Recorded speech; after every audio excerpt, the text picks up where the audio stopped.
Giovanni e Gnardo, buoni amici, stavano facendo un viaggio e passavano felici. A giungere da notte, un bell'albero avvistarono e per nasfedare la sorte, presto presto s'accordarono.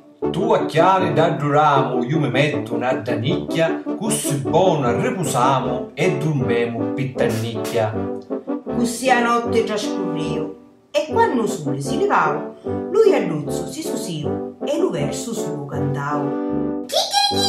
Chi, risvegliamo vicinato, se addormi ancora sì, tutto tempo va sprecato. Sta canzona, allegra e forte, io fida risvegliavo di lo sonno della notte e la fame a sbummicavo. Com'è forte la tua voce e i piumi tuoi lucenti, la canzone tua è dolce, ma non vero quasi venti.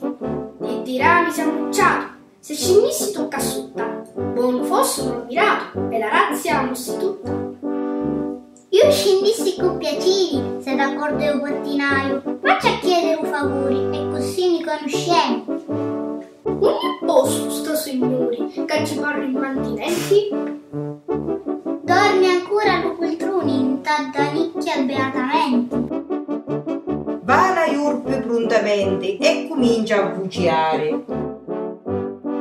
Sveglia, sveglia portinaro, che lo iaddo tuo inquilino voglio scendere d'oraro, ora che è già mattino. Lo sbigliato malamente, lo fedele cane amico, abbaiavo ferocemente.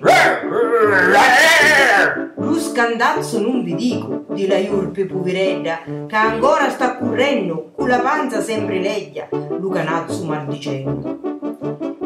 Di sta storia l'esperienza che potremo ricavare è che tanta è l'importanza di amici buonaviri, prima o poi può aiutare e la pelle tua salvare.